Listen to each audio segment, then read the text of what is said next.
श्री शिवाय नमस्तुभयम दोस्तों।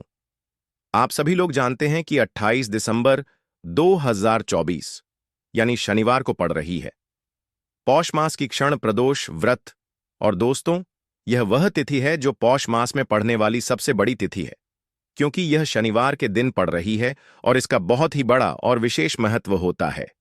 पूज्य गुरु जी ने कहा है कि अगर कभी भी मौका लग जाए और पौष महीने की शनिवार शनि प्रदोष व्रत को पड़ जाए तो आप लोगों को एक छुटकी काला तिल वाला उपाय तो अवश्य ही करना चाहिए।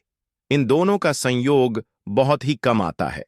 इसी के साथ में गुरुजी ने अपनी शिव पुराण कथा में बताया है कि इस दिन आपको एक एक छुटकी काला तिल वाला उपाय तो आपको अवश्य ही करना चाहिए, क्योंकि ऐसा दिन पूरे साल में सिर्फ एक ही बार आता है।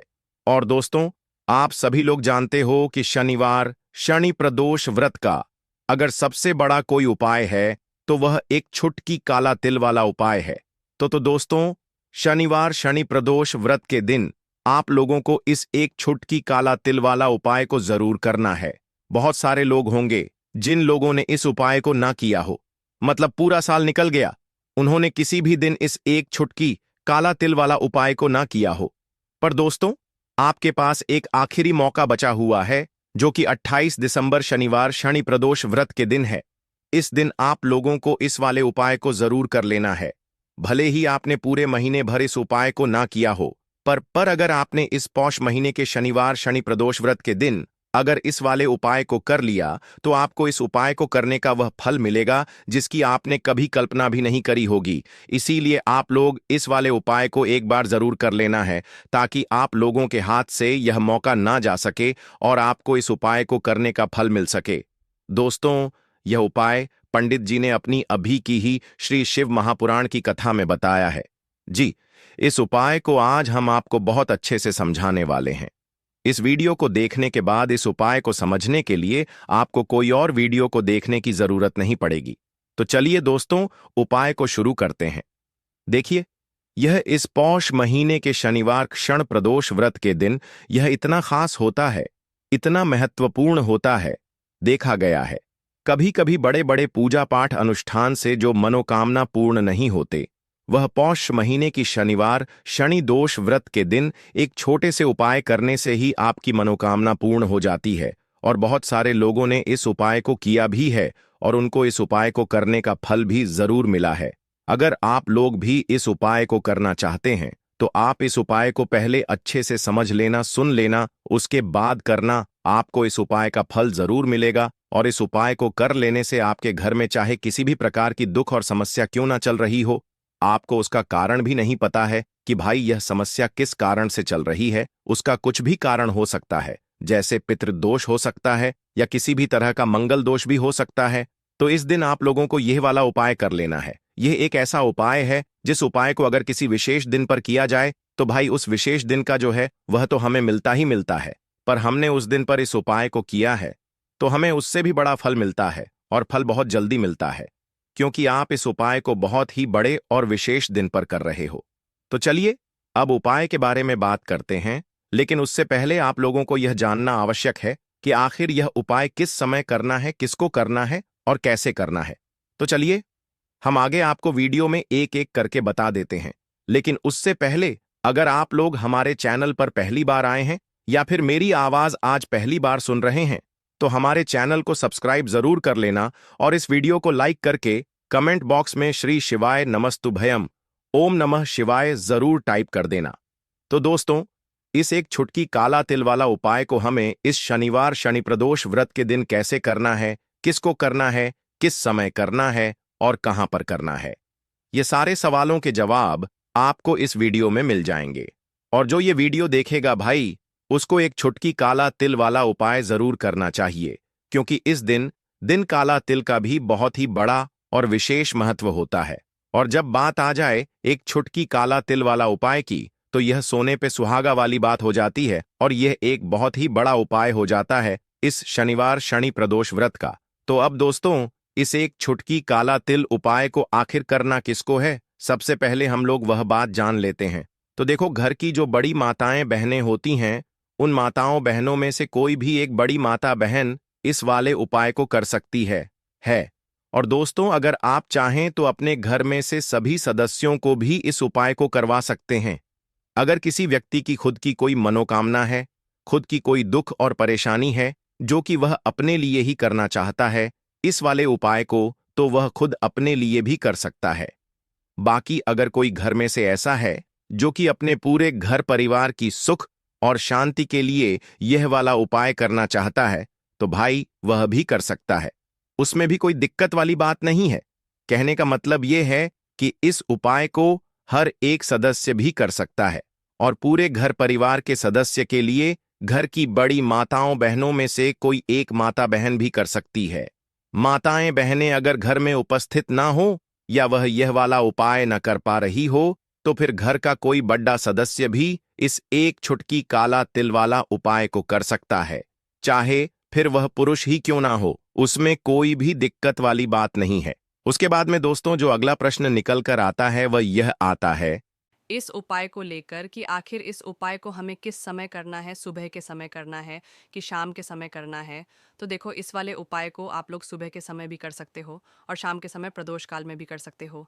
अब अगर आप पूछो कि भाई सबसे उत्तम समय कौन सा रहेगा इस एक छुटकी काला तिल वाला उपाय को करने का, तो हम आपसे बस यही कहेंगे कि इस उपाय को आप सुबह के समय करेंगे तो ज़्यादा बेहतर होगा।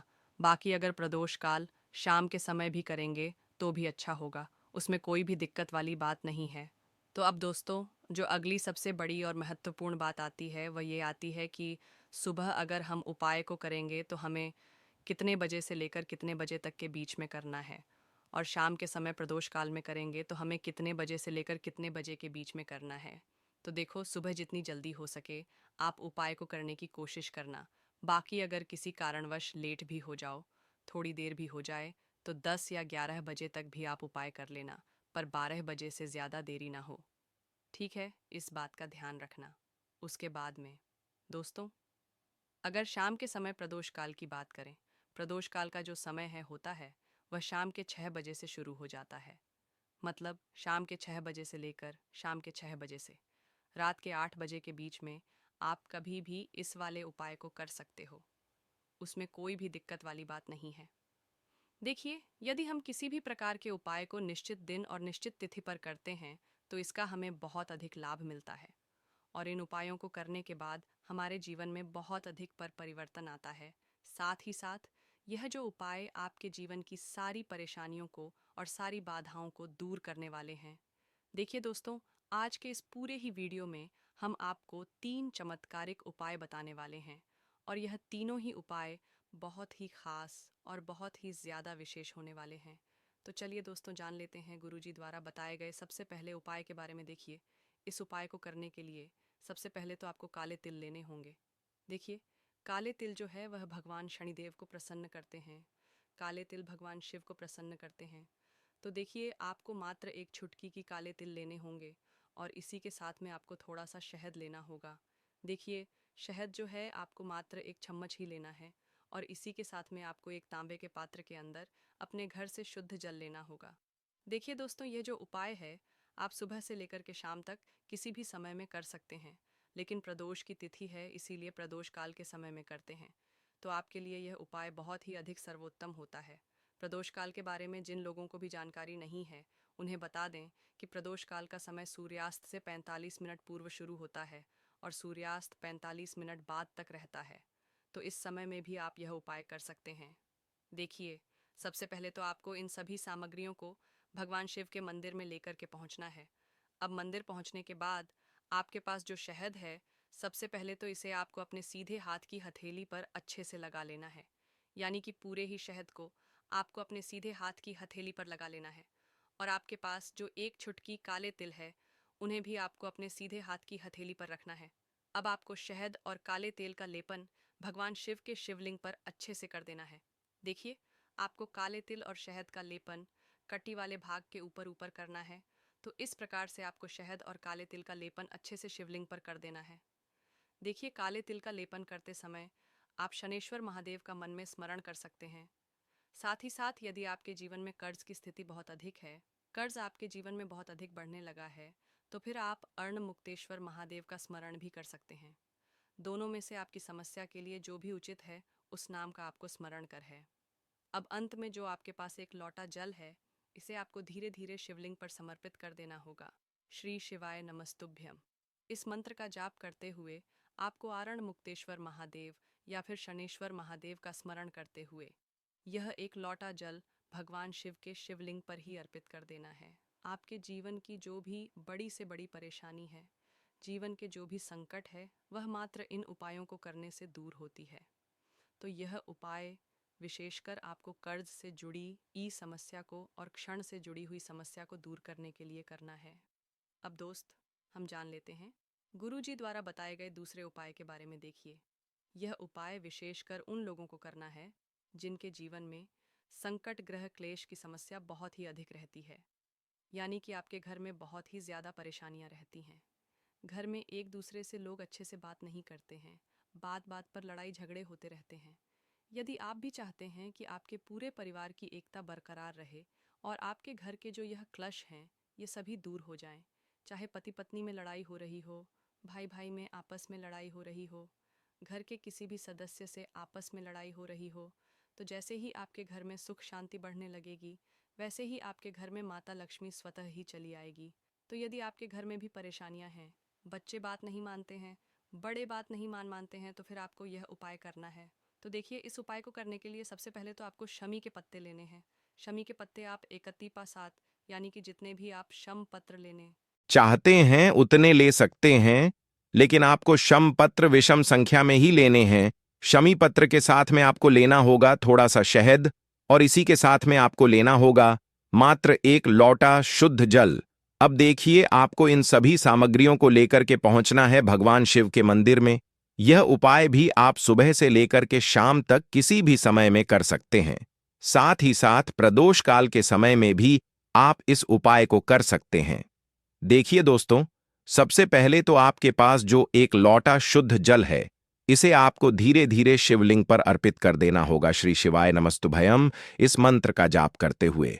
अब देखिए, जल अर्पित करने के बाद आप जो शमी पत्र लेकर के हैं, उन क्षम पत्रों को आपको जो आप शहद लेकर के आए हैं उनके अंदर डालने हैं। देखिए, जैसे आप यह क्षम पत्र शहद के अंदर डालेंगे तो यह जो कम पत्र हैं एक दूसरे से अच्छे से चिपक जाएंगे। तो इसी प्रकार से आपको यह जो शम पत्र हैं भगवान शिव के शिवलिंग पर चिपका देने हैं। यानी कि शहद से युक्ति या जो शम पत्र तैयार हुए हैं उन्हें आपको शिवलिंग पर अच्छे से चिपका देने हैं।